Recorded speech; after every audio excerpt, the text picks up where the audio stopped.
Hi, I'm Thomas Bowles, Prince William County Agricultural Extension Agent. Welcome to our video. My name is Thomas Bowles. I'm the Agricultural Extension Agent here in Prince William County. Today's class is on ground covers, and it's going to be presented by Nancy Berlin, our Natural Resources Specialist and Master Gardener Coordinator. If you have questions, please enter them in the chat box and we'll get to them. Please make sure your microphones are muted. We're recording this, and that will help with sound quality for the recording for people who couldn't watch this or couldn't watch this live. With that, we're going to let Nancy take it away. Morning. I'm glad to see so many people are interested in this topic. We're going to be talking about some alternative ground covers today, and if you have questions, you can save them till the end or put them in the chat box. We have some master gardeners that are helping with answering that, and Thomas will be helping also, and then we can handle the rest of the questions at the end. So let's get started with some inspiration. We all need inspiration today, don't we? Now this may be not what your landscape looks like. This is not what my landscape looks like, but it gives me some thoughts and some new ideas about what ground covers are and how best to use them. This is a great heavy shade to partial sun, and I can't name all the plants in this. It just gives you an idea that ground covers don't have to be low to the ground. They can be shrubs and woody material too, and higher taller perennials. This is a garden in Wayne, Pennsylvania. If you ever get a chance to go to Chanticleer, I would recommend it. They have a nice mixture of formal gardens like this, but also some areas that are more naturalized, like a meadow or smaller meadow areas, pocket meadows, and then some really, really interesting landscape techniques that are just very innovative and beautiful. It's one of my favorite gardens, public gardens to visit. It's also near not too far from Longwood. So if you get a chance, but look at the ground covers here. Now, we don't expect for your yard to look like this. I'm just saying, just for inspiration. Now, this is Thomas Vernier. He's one of my favorite designers. He has a company called Phyto Studio, and I'm not promoting it, but he's been so kind to let us use his photos in presentations, and he also answers questions when I ask. And we had him to speak in Prince William County, and he was a great speaker. Here you see, not what you'd think of as a normal ground cover, but this is Veronica and ponytail grass, and he does mostly urban settings. So all are these things that are sturdy and suited to urban environments. I think this is a great combination. Can't you just see the wind moving through that and giving it movement and beauty? This is another of Thomas Vernier's designs. And you can see it's along a roadside again, next to some turf. And there's obedient plant and some sedges, the yellow, and then some carex down low to the ground, and some Rebecca or black-eyed Susans in the background. See, and you can see that this will move you out of the box and thinking about ground covers, and they're not having to be short. That obedient plant or Physostegia can be a gray ground cover, even though it's taller. And in the right conditions, it will spread like that. It's all of these are native plants except for the sedums. This is another one of Thomas Vernier's designs, and this uses a lot of sedges or carex and some purple coneflower and looks like some Anothera maybe, and some butterfly weed. And I think this makes a great combination, and it certainly is easier to care for than turf and provides an ecological advantage in a yard or in an urban setting. And yet another one of Thomas Vernier's. Can you see this along a roadside in Prince William? Our master gardeners of Prince William are putting forth an initiative to try to get our county board to consider putting native plants in instead of exotics in the future. So wish us luck on that. But this has some Veronica and some sedges and some grasses and some black-eyed Susans. So really inspirational. So this is what we're going to cover today. I'm going to define what a ground cover is, and I've already started kind of doing that, and some best practices that we recommend for any planting. and why you might want to consider a native ground cover over a non-native. Some invasives I would recommend you avoid, where you can use ground covers, some functions of those ground covers, a little bit about site analysis and critters, the critters that might affect your plans, some unique configurations for ground covers like swales or dry creek beds or stormwater conveyances. And then we'll finish up with lots of examples of different conditions. And please know that this is by no means exhaustive. And the Master Gardener desk can help you make a selection of an appropriate ground cover given the conditions, maybe some photographs of the area and some square footage. And you can, I'll give you our email address at the end.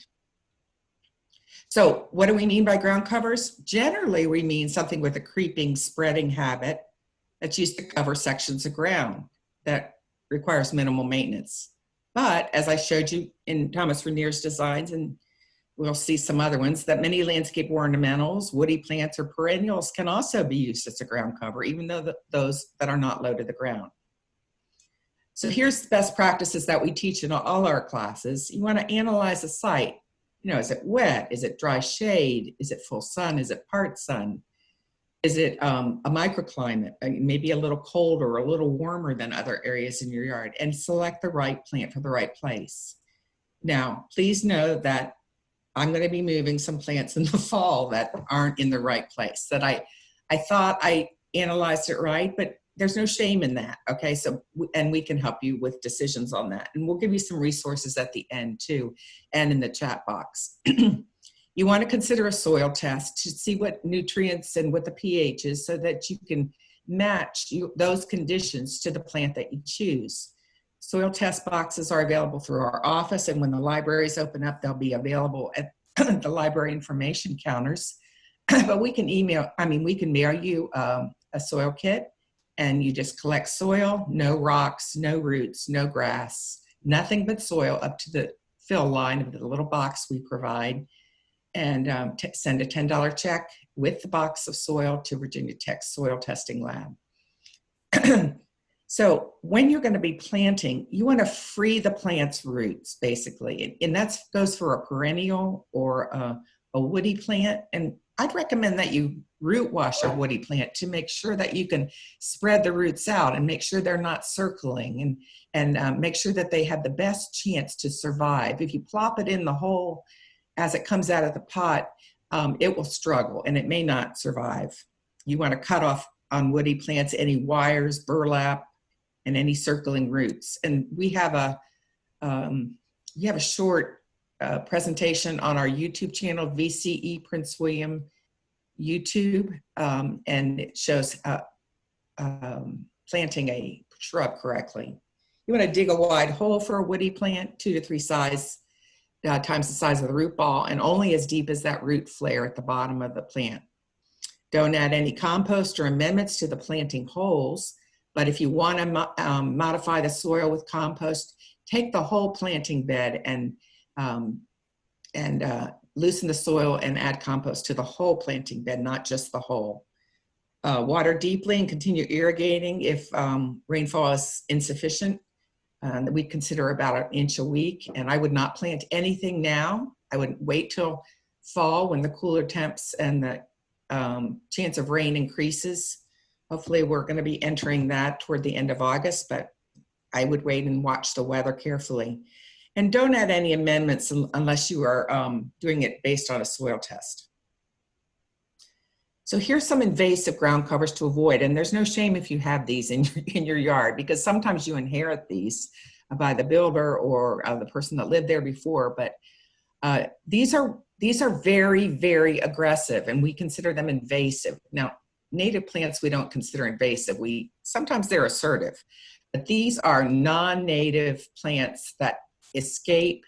They spread by runners, they spread by seed, and we're finding them in a lot of our natural areas, and that is increasingly a problem for our native plants because they can't break through and grow with these when these are around. So winter creeper, English ivy, the chameleon plant of Houtinia is on the right with the pink. and the green leaves, and on the left is bishop's weed. And those are two that I would really recommend you avoid. Once you get them, it's really hard to get rid of them, no matter how vigorously you weed or apply herbicide. Liriope is also on the invasive list. It's very difficult to get rid of, and it's not contained in a yard very well. It will spread rapidly. Vinca major and Vinca minor periwinkle is another one to avoid. We're finding that on the forest floor in a lot of areas. Creeping Jenny is the bright yellow plant that has a low prostrate habit, and it's really aggressive. I would keep it in a pot. If you want to have it in a pot, it makes a nice filler for a container garden, but I would not put it in your landscape. And Pachysandra terminalis, Japanese spurge, has glossy green leaves and really grows thickly. You can use it in select areas if you use some edging to keep it in place, but I have some better alternatives that I'll show you. So why would you want a native ground cover? Well, there's a lot of reasons. Food, cover for habitat for native insects and wildlife and pollinators. We know they're all at risk. And so we want to do everything we can to support those populations of good insects and our pollinators and birds and other wildlife. Native ground covers are suited to our soil and climate.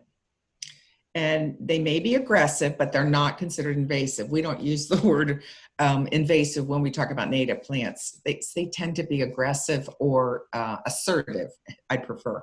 So the native Virginia ground covers are marked with 2 asterisks in this presentation, so you can be on the lookout for that. And we'll give you some resources for more study on that should you want to do that. Now, not all of them are native to Northern Virginia. So there are a couple sites, Plant Nova natives, that you might want to investigate if you really want to stay strictly to a local ecotype. Ursanga is a nonprofit organization that also has local ecotypes, and I've referenced them in the presentation also. So think about where in your yard a ground cover would be beneficial. Maybe you have an area under a tree and turf won't grow there. When we go out for turf site visits with our Best Lawns program, people frequently are trying to grow turf in areas that get less than 6 to 8 hours of sunshine, and turf just won't grow in those conditions. But if you want to put a ground cover in there, there are some good shade tolerant alternatives. There might be slopes that are difficult to mow. We don't want you taking a risk and mowing on a slope when putting a ground cover in would be much more effective and safe for you. Health strips are the areas along the sidewalk or the roadway where it's usually full sun and high heat island. That might be a good place, so you don't have to mow there, and you can add beauty and habitat. Sometimes you want to put a border in or under trees, or adding texture and color in your landscape, or maybe even between some pavers. We have some options for that. So here's some advantages of ground covers over turf. There's less maintenance generally, and it's more expensive up front. I'll give you that. But as time goes on, you don't have to mow it. You don't have to fertilize it generally, unless the soil test recommends it. And you don't have to prune it generally. You may need a little cleanup, and may need to take a few weeds out or clean the leaves out. But generally, as time goes on, it's less expense and less maintenance. You don't have to mow it. There's no fertilizing, overseeding, or other lawn tasks. So here's some functions. Think about using plants as a mulch. Instead of using mulch, you try a plant that will spread and use it as a green mulch. It can be a lawn alternative. I'm going to quote Thomas Rainier again here. If he knew how many times I quoted him. But I like to think of lawns as an area rug rather than a wall-to-wall carpet. So it can be a lawn alternative in certain areas where you don't have a lot of foot traffic. Ground covers cool the ground and during this torrid heat wave that we're having now. That certainly is a good thing for the life in the soil and also for keeping the soil from not being as compacted. It can be used for stormwater management because plants filter and slow rainfall, especially big rainfall events. It retains moisture like a mulch does. It adds interest, and it can be used for pollinators or wildlife. It can be a tremendous advantage. Speaking of wildlife, a question was raised a few weeks ago about using a ground cover when you have snakes, and certainly that is something we would want to caution you about. There are some very dense ground covers that can invite snakes in for habitat. My best advice is to not make the ground cover quite as dense, thin it out occasionally, and make a walkway that's clear of plants. Wear sturdy shoes in your yard. We can't eliminate snakes, and nor would we want to. They're a great rodent control, and they're a really important part of our ecosystem. As far as deer goes, I will give you some recommendations for deer-resistant plants, and you can certainly use that commercially available repellent. There are a lot of them on the market. You want to avoid overwatering your ground covers, and certainly today that wouldn't be a problem, would it? Because that attracts snake food, which in turn attracts snakes. Please don't use snake repellents or sulfur. They are ineffective. Our university research has shown that that's not a good option. And glue traps are really a bad idea. They're inhumane because the snake will get trapped there. And not only the snake, but other critters will get trapped on the glue trap. And it's very hard to get them off without injuring them. Sedums make a good ground cover, and sometimes they're nibbled on hot days so birds and squirrels can get water out of it. So you might want to provide water for wildlife if you're dealing with that kind of damage. Oh, one more thing. There'll be a little icon in the slides that'll be a deer, and those tend to be deer resistant. But I'm not going to promise you they're deer proof. Nothing is deer proof. Deer will experiment with just about every plant. So they're deer resistant plants to the best of our knowledge, and they're going to be marked with an icon, deer icon. So here's some ground covers can look different. They can this is a dry riverbed, and you can see that it's surrounded by some ground covers. That's just to give you an idea, some different, I don't have a bridge in my yard, but I love how this looks. I think it's got, I don't know what the ground covers are around it, but I kind of like that aesthetic. Here's another dry riverbed surrounded by, it looks like some sedums on one side. This looks more like a xeriscape yard, but it just kind of gives you some ideas on how you could put in a dry riverbed. We have a couple master gardeners that have put these in their yard, and they've turned out really nice. Not only do they slow rainfall, but they act as part of the ground cover, and then you could surround it with color and beauty. Here's a not so pretty dry riverbed. I think they could have done some landscaping along the edges, but this just gives you an idea. And if it's kind of like a rocky swale, is the way I think of it. And if stormwater is a real problem in an area of your yard, you could consider using this as a ground cover. But I would surround it with some pretty plants on either side of that. This is a vegetated stormwater conveyance, and with lots and lots of ground covers in it. And it looks like they're mostly native, not entirely. There's some butterfly weed in there. It looks like there's some penstemon in there. This, you can see there's a curb cut in there, and the rainfall can go right into there. So it's sort of like a rain garden, but it doesn't really have an outfall. So it's more like a stormwater conveyance, but it's vegetated. And I like that in an urban setting particularly. Here's another one. This has looks like some mosses in the basin, and then looks like some sedges or some low grasses on the other side, and then surrounded by some herbaceous plants. This is Chanticleer's gravel garden, and that's the one in Wayne, Pennsylvania. And she has used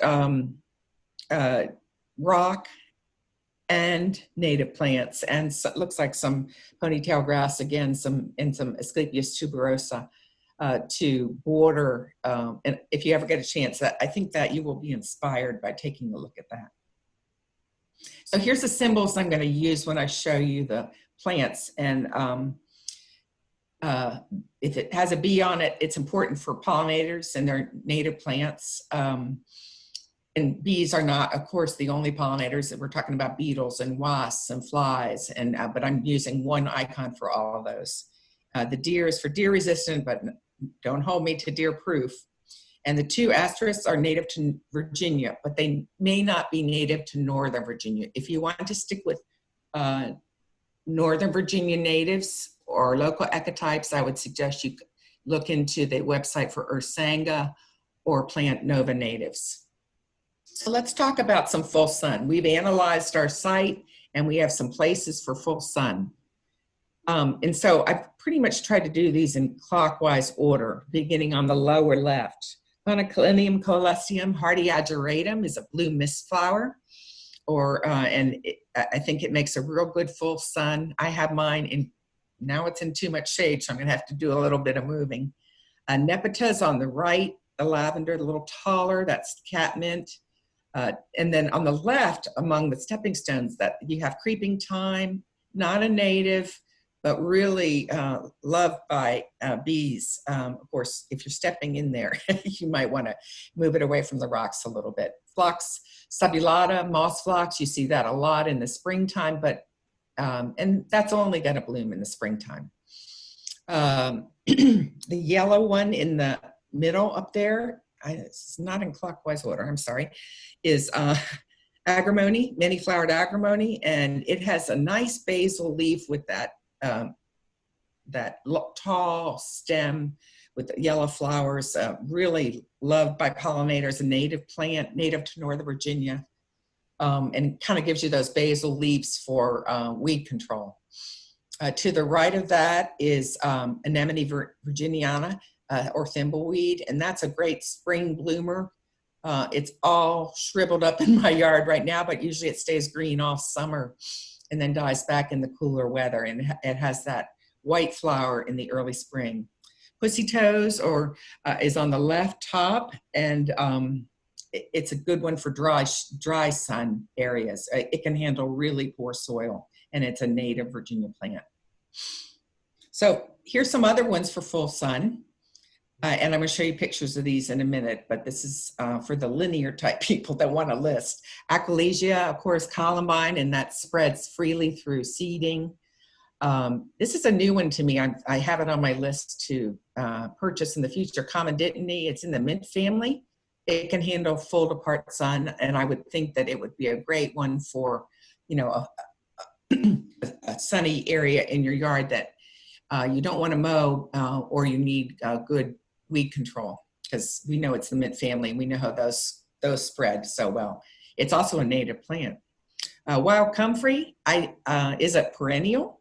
I had thought for years that it was a annual, but it comes up every year in my yard thanks to a master gardener who gave it to me, and it's deer resistant, and bees really love it. It's a lovely plant. I'll show you pictures of these in just a minute.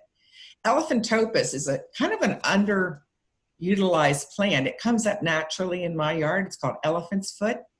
And geum is another one that comes up readily. People will often send us pictures of geum virginianum or white avens, and they'll ask us what it is because it came up spontaneously in their yard.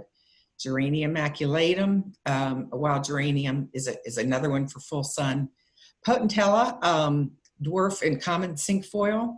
I think that would be a great full sun, or salvia lyrata. So let's look at the pictures of these. Okay, so clockwise, starting in the upper left-hand corner is white avens. And these are the common names. Next is comfrey. That's just the flower, and it has really big basal leaves that take up a lot of space, so weeds can't get the sun in those areas. Columbine, Aquilegia canadensis is the red. These are all natives. There's the geranium maculatum with the purple flowers in the upper right-hand corner. Again, it has kind of basil leaves and it sends up a pink lavender flower in the spring to early summer. This is the potentilla, and it's different from your the wild strawberries that we often find in our yard as weeds. Okay, this is a native plant, has a yellow flower, and it looks a lot like that other the strawberry, but this is a native plant and it's not aggressive. And it's a little bit hard to find commercially, but some of our native plant vendors have it. Bottom right-hand corner is lyre-leaf sage, fantastic plant. And those leaves stay all winter long and they turn from green to purple. They send up a spike in the spring and summer, and then they reseed prolifically. So this is a great one to add, you know, a couple dozen of these to your yard, and then they will spread further for you. Here's the dittany in the bottom middle. That's the plant that is on my want list, and it's in the mint family. You can tell by the stem is square, but it also has that kind of mint flower. And here's a very not beautiful picture of the elephant's foot on the left bottom. And there's the little flower for the elephant's foot. You probably have seen this in your yard. It just lays flat to the ground. And where it lays, I don't have stilt grass growing. And this is the little flower that's on it. Full sun. Here's a few more. I couldn't leave these out. These are not natives, but I think they still are worthy of taking a look at. Creeping germander is the bottom middle, yeah. And these are all deer resistant except for daylilies. Daylilies are favorites of deer. Plumbago is the one on the right with the kind of brownish seeds and the purple flowers. I finally have enough of that to call it a ground cover in my yard, and it's really doing a beautiful job. I have fireworks goldenrod, and then which blooms in the fall, and then the plumbago at the base. So I have the purple and yellow combination going on there, and it turned out pretty good. I was pretty much a happy accident. Creeping mazes, we had this in the deer resistant bed at the teaching garden. It's the purple flowers. Sorry, that's the purple flowers in the middle on the bottom. The creeping germander is the taller one to the right. I'm sorry about that. And chamomile, nice little daisy-like flower. And I didn't put a picture of daylilies because I know you know what they look like. Orange daylilies, the common ones, are considered invasive and need to be avoided, or at least keep a real close watch on them. So sedums and succulents can make a great garden. And there are no native sedums here except for sedum ternatum. And these are all full sun except for sedum ternatum, which is a shade-loving sedum. And I'll show you pictures of that in a little bit. The drought-tolerant bed at the teaching garden has a number of these. I mean, you can get a sedum in almost any color, any combination, and they do a really nice job at keeping weeds out and providing just real interest in your garden. And most of them need full sun, again, except that sedum ternatum. Deer don't generally bother them. A few more for full sun: blue-eyed grass, violets, zizia, coreopsis. I want to show you this wild strawberry in a minute, and some euphorbias. Most of these, except for the euphorbia, are native to Northern Virginia. So here's some pictures we'll try to go clockwise again. Coreopsis is the yellow on the top right. Really a great plant. Once it gets established, sometimes it can take a while to get established, especially if the weather is hot. You need to pretty much water it until it gets established, once a week at least. Common blue violets make a really great lawn alternative, and their leaves stay green all winter. They're a host plant for butterflies. This euphorbia these two euphorbias to the right, the yellow one and the green and red one, are not natives, but they do provide some interesting ground cover that's a little bit taller. It's about 8 to 12 inches tall. They do have a milky sap though, so if you're sensitive to plants, you might want to be aware of that and wear gloves with them. Bottom right is Zizia. It looks like a yellow Queen Anne's lace a little bit. It provides spring color and basil leaves and seeds for birds. It's a beautiful native plant. And a lot of beneficial insects and native pollinators really like that shape of flower for a landing pad. Blue-eyed grass I have not had much luck with, but I'm going to try again. It looks like a grass, but then it gets these sweet little blue flowers, and some people have put it in areas where they've removed turf. This Virginia strawberry, here's a picture of the flowers and the fruit, and they're not really tasty, but pollinators really prefer this. I have several beekeeper friends that have used this in their yards. Let me talk a minute about caryxes. Those are sedges. And these are all, the ones that are listed here are all local ecotypes. So they're from Northern Virginia. And Ursanga is a nonprofit that's in Springfield, Virginia. You can go to their website and they list the plants that they have available, and you can pre-order and do a curbside pickup. They're a great organization, and they do seed collection, and then they propagate plants from that are just local. So if you really want to stay local, these would be some of the ones that are listed on their website. And there is a sedge. So sedges are kind of grass-like, but they offer a lot of advantages over turf grass, including for pollinators. They have, some of them have really interesting flower heads. The flowers are insignificant unless you look carefully. And then they can be just really provide some interest. They also provide movement in your landscape. When the wind blows, they act like a grass. So here's just a few pictures. There's a sedge for every application: full sun, wet, dry, shade. So consult Ursanga and take a look at this list. There's also many native plant nurseries in the Northern Virginia area that sell sedges, and they are the new hot topic. And if you get a native, then you're supporting our native wildlife. So these are, I bet some people would quibble with me about these, but there are some native vines. These are all native to Northern Virginia that can also serve as a ground cover. The hog peanut, that's the one on the bottom right. And you can see it's got those three leaves, and it actually has, it's a legume, so it does grow a nut, which I've never seen because I think it always gets eaten by turtles and other wildlife in my yard. But it provides competition for stiltgrass. Now you can see there's some spaces in between it that stiltgrass could pull up, but it takes up enough space so that I have a fighting chance keeping up with the weeds. Virginia creeper, I wouldn't let this grow up a tree, but look at it as a ground cover. I think it can be really lovely, and it grows so readily in our area. It also tends to attract Japanese beetles sometimes, and the Japanese beetles will eat that instead of eating some of my other plants. But these are all native Northern Virginia plants. And this groundnut is a beautiful vine. It tends to grow upward, but and it needs full to part sun. You want to avoid really hot areas, but the flower is really interesting. Here's some woody ground covers. Excuse me.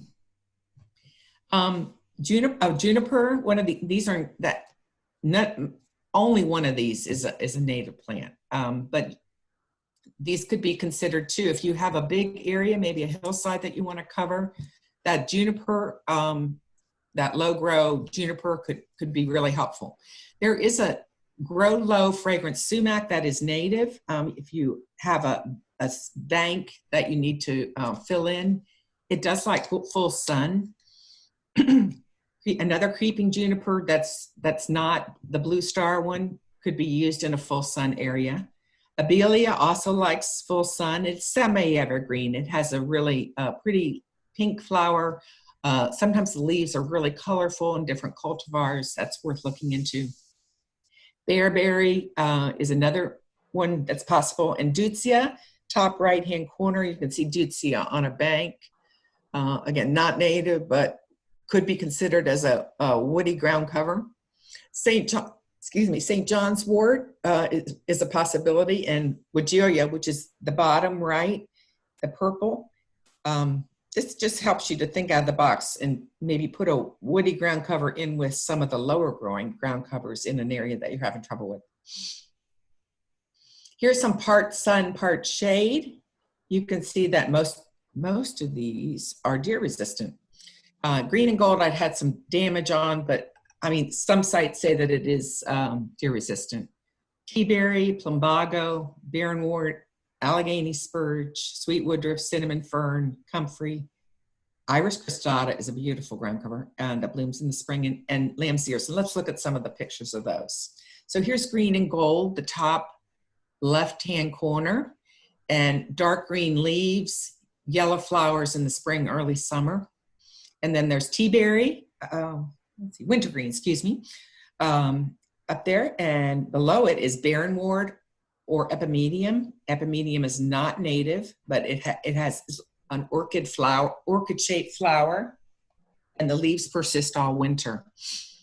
This is Allegheny spurge on the top right, and this is the pachysandra that's native to the East Coast. It's not native to Northern Virginia, but I think it would be a good alternative to Pachysandra terminalis, the Japanese spurge. And this one on the bottom left is that plumbago again, the one that I added underneath the fireworks goldenrod. Comfrey with the pink flowers, perennial, and then sweet woodruff. Sweet woodruff is an aggressive spreader. It's not native, but it does do a good job of filling in an area. Cinnamon ferns, they're a little tall, but they take up space where weeds could get in, and they protect the soil. Crested iris, I know one of you emailed me this morning and saying that you had crested iris with teaberry, and that sounds like a really beautiful combination. And of course, lamb's ear is not native, but an interesting plant, provides those fuzzy leaves that splay out on either side and take up space where weeds might grow. Here's a couple, part shade, part sun. This is bunchberry. Again, not very readily found in the trade, but some of our native plant vendors are selling it. I think I maybe need to get that one. It's a dogwood. See, it's Cornus canadensis, but it's a ground cover dogwood. Really pretty. And then hostas, of course. I'm not going to say too much about hostas because they're pretty common, but make sure that the bluish species get more shade. They tend to handle the sun poorly. So here's a few for shade here. Partridge berry, trout lily. This is partridge berry right here. Really sweet plant. Trout lilies, they're a spring ephemeral that's native, that has a specific pollinator that needs it. Ginger and ferns. So all of these are listed here, and they're all deer resistant except for trout lily and partridge berry. I know there's some nibbling going on of those, and they do provide early nectar or food sources for wildlife and pollinators. So here's a few of those pictured. Here's golden ragwort, which is Pachyra aurea, and the leaves stay semi-evergreen all winter. This is wild ginger, top right. This trout lily is ephemeral, but the leaves do come out and spread in the springtime, and then they kind of die back and disappear. Christmas ferns, you're probably familiar with those. Make a nice ground cover, and this for shade, and this foam flower. This is Solomon seal. This is a cultivar that you're seeing here on the left, and it's a native plant, but this is the cultivated version of it with the variegated leaves. So that probably isn't as attractive to pollinators as the straight native. Here's the sedum ternatum I was telling you about, the upper right. This is the only sedum that I know that does well in the shade, and it's a native, Northern Virginia native. And down below is maidenhair fern. What a beautiful fern that is. One of my favorites. Nice, nice ground cover. Here's a few more for shade. Let's look at the top circle, and that is halax or beetleweed. Look at those glossy leaves. It's native to, I don't think it's native to Northern Virginia, but it's native to the state of Virginia. Mostly Appalachians or mountainous regions, more toward the Shenandoah Valley. This is the, here you have the wintergreen, and let's see, I've got heuchera pictured here in the upper right-hand corner. Heuchera americana is the straight native species, and that would be my preference if you're really trying to establish habitat. But there's certainly lots of heucheras with different colored leaves that are available commercially. For dry shade, which is a little bit challenging if you have it, the epimedium that I showed you before, or barrenwort, is deer resistant, and we have it in our teaching garden surrounding some of our mature trees. I think we mulch it with ground up leaves to retain the moisture. And here's a pink cultivar right here. Again, not native, but really a lovely plant. To the right of that is foam flower, or Tiarella cordifolia. It's a spring bloomer. It's all done for right now. The next picture is heuchera americana, the native straight species of heuchera. You can get, you know, caramel colored, burgundy colored, purple, brown, all different colors of it, but this is the native version. The one to the right of that, that's pink, is, well, let's see, this one right here is, let's see, this one, the one on the end is heucherella. It's a combination, it's a cultivar that's a combination of heuchera and foam flower, so it's not considered a native. And then, of course, greensbill geraniums that I've shown you before.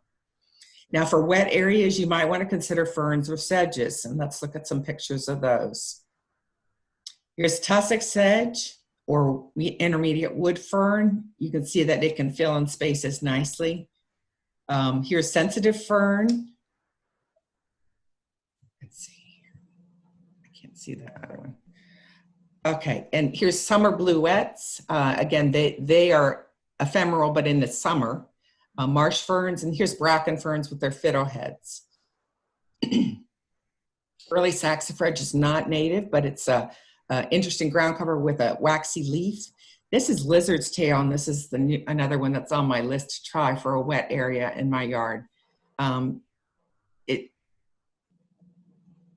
Let's see, what is the one that it's mistaken for? It's mistaken for an invasive, so make sure you're getting the right plant. This lizard's tail is native to Virginia. It loves wet areas, and it does fill in rather quickly. So you want to pick the right space where it has a lot of room to grow. Rushes are for wet areas too, and we generally don't think of them as ground cover, but I've had some success using Juncus effusius instead of stiltgrass, or instead of lawn grass. In shady areas where grass won't grow, I put in about 100 plugs of Juncus effusius this spring, and some Juncus tenuis. Juncus tenuis this is Juncus effusius, the bottom right, and Juncus tenuis is on the left, and it looks larger than it is. It's a really fine, small set rush. Again, it likes wet areas, so I'm having to water it to get it established. For slopes, you might consider some native grasses like little blue stem, which is Cisacrium, and that comes in all different colors, or you can get even the straight species is beautiful. Or a panicum virgatum, which is switchgrass, or sedums. You might consider those if you have a difficult area to mow. Instead of putting turf on it, you might want to put a mass of these plants. Some other things for slope you might want to consider would be Virginia wild rye. It needs full sun though. Blue mistflower, again, needing more sun.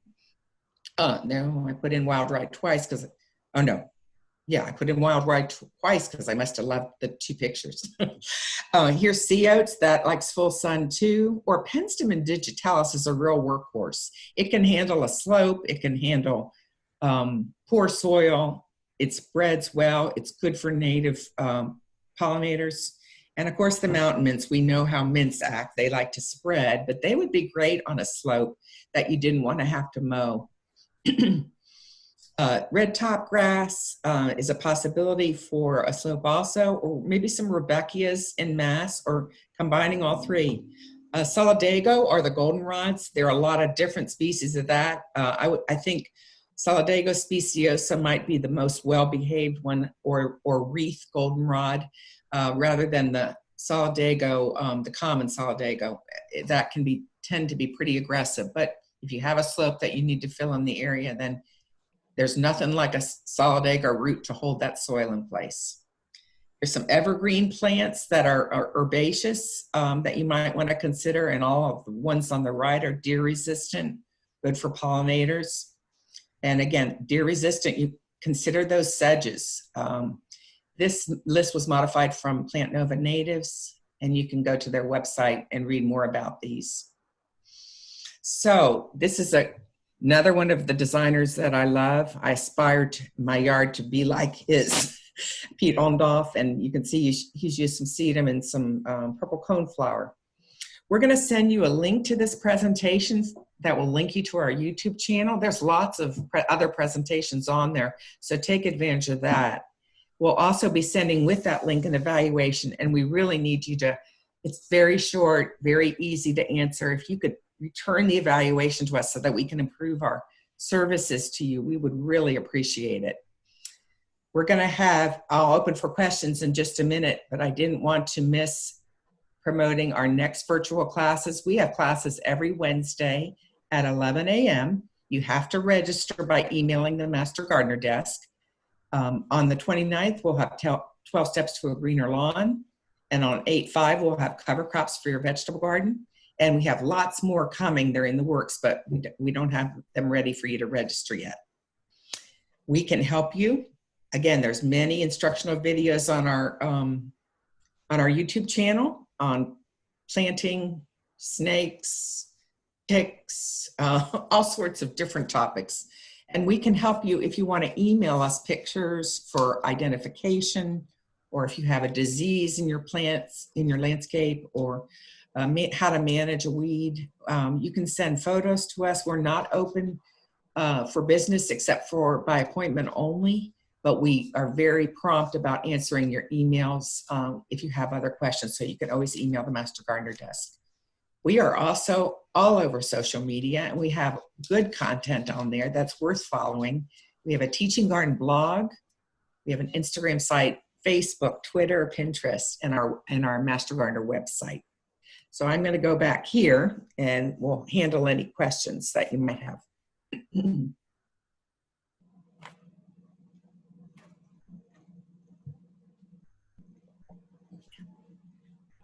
Okay, let's see. Some of the questions we have. Many of my sensitive ferns are dying back. Is that from the heat or lack of water? Are they in shade? Most ferns like full shade, but not all of them. But yeah, my ferns are pretty crunchy right now too. So yeah, lack of water. And I would recommend you just kind of water in zones if you're going to water at all, and just try to go around your yard in zones, because there's no way we can keep everything watered at once every day. So yeah. Let's see. What would you recommend for a hill with mostly sun in Northern Virginia? If you're looking for a naturalized planting, I think some of the native grasses, the little blue stem, switchgrass, maybe some Rebecchias, and again, don't plant until fall when the weather's cooler. Look at that slide again when we put the presentation up. But those grasses are really goldenrod, if you don't mind a naturalized look. All of those combined together in drifts would be lovely on a hill and keep you from having to mow. Any suggestions for grass substitutes? This person thought about clover, but doesn't want to attract bees because of the dogs that she has. Yeah, I think Carex, one of the Carexes, depending on the conditions that you have,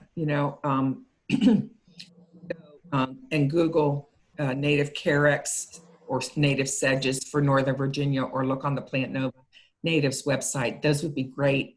And you can buy those as plugs or plants, or sometimes you can buy a flat of them. It's going to be more expensive than buying grass seed, but if you pick the right one, it should return on your investment. Okay, is Coneaster or Cottoneaster considered a good ground cover? Cotoneaster is yeah, it's okay. It tends to get lace bugs, and if it's not managed, it can be pretty gnarly and difficult. But it does, and I mean, I've seen it used successfully in some landscapes. Where it's not used successfully is where it's very stressed by really hot pavement around it. It's not a native, but certainly could be considered as a woody ground cover. Let's see. I need things that can handle low sun and not a lot of water. Any suggestions? Epimedium. Epimedium's good for dry shade. Again, it's not native. It's called barrenwort is the common name, and the flower colors are different. Let's see. I guess I would not put ferns in. Pacra aria, that yellow flower, that's a spring bloomer. That would be good. I would look back through the slides when we post it, and then what you can do is put the name of the plant in, and so you can see a picture of it in Google Images. You can also go to the Morton Arboretum website. The Missouri Botanical Garden has a really great website. It's a plant finder, and you can see the pictures of the flowers. It tells you what conditions you can grow them in and how wide it gets, how tall it gets. It's a great resource I use all the time. Let's see, where are we here? I have a great ground cover of creeping jenny and pachysandra, but clover is coming through. Any suggestions on getting rid of the clover?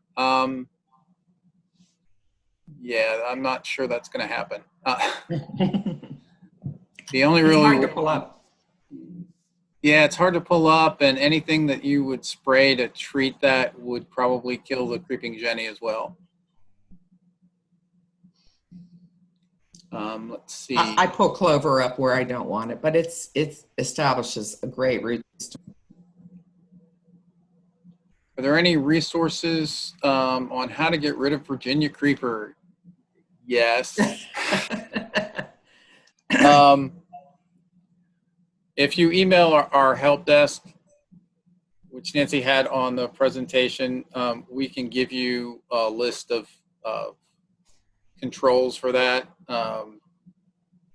If you're in Virginia. If you're not in Virginia, you have to contact your local extension office, because pesticide laws vary from state to state, and what we might recommend may not be allowed in your state. Is there a website for natives in Central Virginia? Central? Is that like Charlottesville area? Richmond. Piedmont. There's a Piedmont guide. Most of the state of Virginia has their own guide. So if you Google Central Virginia native plants,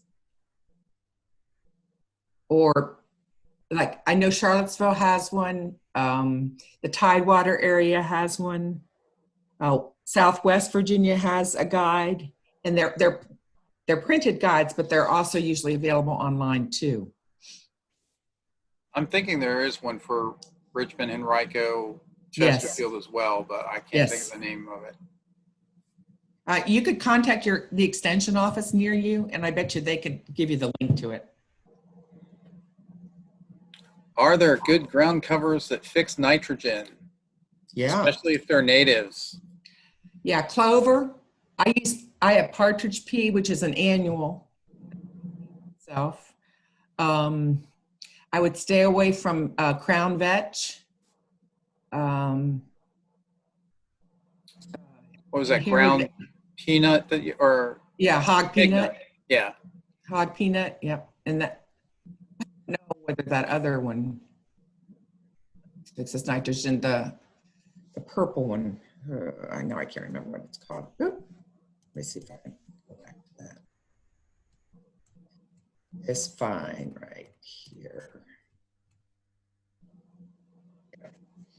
I think that ground nut also fixes nitrogen. You have to check me on that. Okay, but the hog peanut, again, and the partridge pea is a great flower sort. It's a host plant for a yellow sulfur butterfly. I don't have a picture of that in here because it's an annual. Does St. John's wort spread? Yes. It also does not like it wet. What are some options for planting via seed later in the summer or early in the fall? They have a large area that's mostly full sun with a little bit of shade. Can you email us that question? I'm not thinking of what we would need is, the exposure, how big the area is, and that you want to seed it. And is it a slope or is it flat? If you could email the Master Gardener desk with those questions and maybe even a picture of the site, then we can do a better job of giving you, a list of recommendations. I'll be happy to help out with that. Let's see. Oops. Sorry, my chat is going different ways.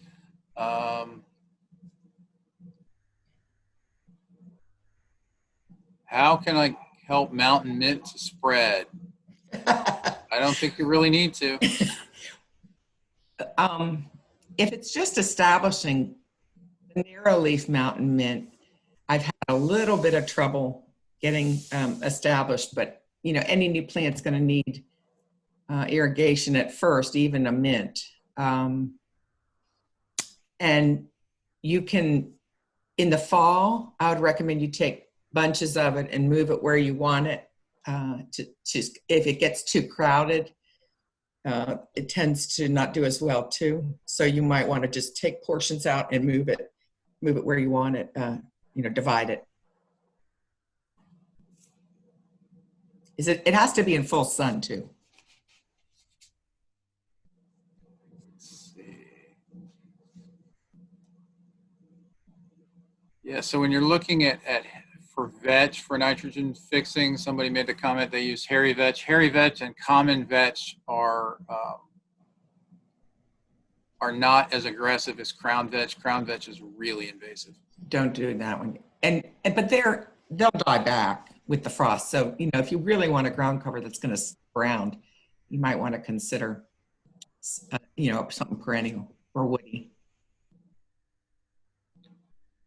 What's the best way to get rid of invasive ground covers? It depends. Yeah. If you send us a picture, we'll identify it for you and give you the chemical control. Right now, I wouldn't do anything in most of the chemical controls you have to do while their plant is actually actively growing.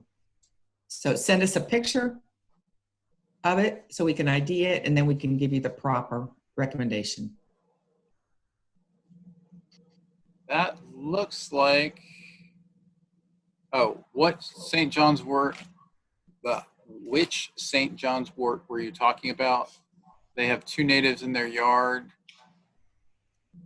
which both ID as St. John's wort. One is called spotted, and they look very different.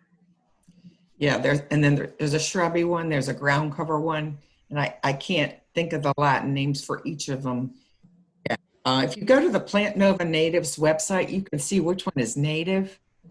If you want me to ID the two that you have, I would be happy to, if you take a picture of both of them, I'd be happy to take a look at that and identify it for you. How do you get rid of pennywort?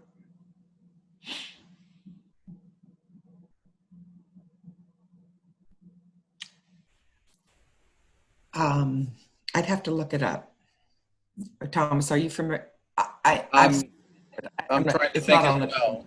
It doesn't come to me off the top of my head. It also kind of depends on where it is and what's around it as to what you can use to get rid of it. It's not ground ivy, it's pennywort.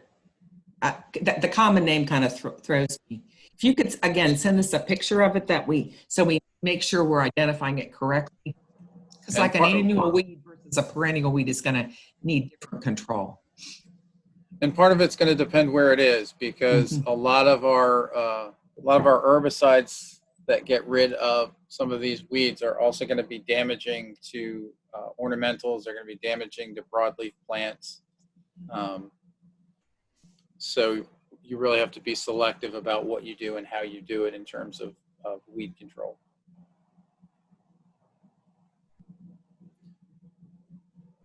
Do most ground covers replant easily by just pulling some and repositioning them? Yeah, I would say on the whole, yes. You can do that. I forgot to mention moss too for deep shade. You're keeping it moist, and again, wait till the fall to do that, any moving around. But yeah, most of them do. Okay, I believe that's our last question. Okay. Oh, there's a question about ground covers under pine trees. Is there any ground cover you recommend underneath an evergreen? You know, I think that any of the filtered sun, part shade ground covers in there would probably be appropriate. Again, take a stock of how much sun is actually getting in there, and how the roots are going to be very close to the surface. So, you know, you want the tree to be able to take up nutrients and water too without too much competition. So I think I would move it to the outskirts, but I think I would need to see the site first. Again, a picture of the area and an analysis of about how many hours of sun it would get or how much filtered sun it would get would be really helpful before I jump and give you a recommendation. Getting rid of poison ivy. You don't want that as a ground cover? It kind of depends on where it is, because usually what we use to chemically control poison ivy is a combination of glyphosate and triclopyr, which is a really powerful herbicide, and that herbicide will pretty much kill anything. So it's non-selective, so you've got to be really careful with it. So if it's mixed in with other things, it's going to be a little bit difficult, and it may actually involve having to pull it up. Yeah, so put bags over your arms, and I usually end up just pulling it out by the roots, and it usually comes back, but I can keep an eye on it. What will crowd out stiltgrass? Good question. I'm trying several things. I'm trying Nimblewill. I seeded with it's a short native warm season grass. I'm trying that Juncus tenuis and Juncus effusius. I'm seeding some areas with clover and then blue mist flower. You know, I'll let you know. But I mean, it's just insidious.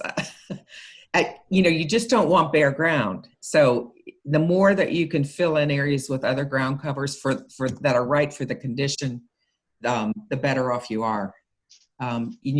Right now, it's, you know, in August, it's going to go to seed. And the seed bank is huge in the soil already. So you want to do something, you know, mow it or weed whack it low before it goes to seed. Thomas, what do you think the timing for it is this year? As hot as it is, I'd really look for the flower. Yeah. But sometimes it doesn't get that, you know. Well, it's not going to seed if it doesn't flower. So I would look for the flower. So if you're mowing it, you're going to have to let it go a little bit. And it's got flowers kind of like crabgrass does. The three little arms that come out. But as soon as you see that start to happen, that's when you're going to have seed issues. Yeah, stiltgrass is difficult.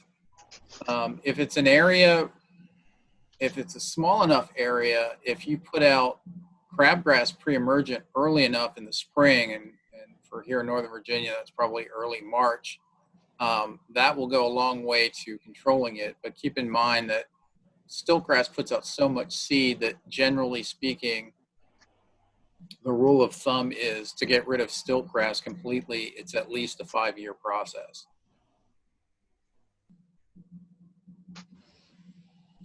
So we have a question about, can you recommend a low sedge for a health strip in a suburban yard with an HOA?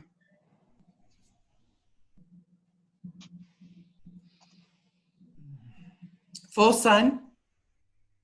Doesn't say, but Well, I would. if you have partial sun, it could be the Pennsylvania sedge, Carex pennsylvanica. I'd need to know the sun exposure. You can look at that slide that has all the sedges listed, and then Google, sun, the sedge's name plus sun exposure. But any of those that I listed in the slide are low. They just need different sun conditions or different moisture conditions. We can also send you a chart on sedges if we need to. If you need it, you can email us. Now that, I believe, is the last question. Well, thank you so much all for coming. And don't miss any of our Wednesday at 11 o'clock classes. We'll be back on the 29th with turf recommendations and then cover crops. And then we're planning fall bulbs and lots of things for August also. So thanks for coming. Please fill out the evaluation when you receive the link, and we'll let you also know when it's on YouTube. If you enjoyed this video, please let us know with your questions, comments, and suggestions for other classes and videos. For more information, please contact the Extension Hort Help Desk at mastergardener@pwcgov.org. Thanks for watching, and we'll see you next time.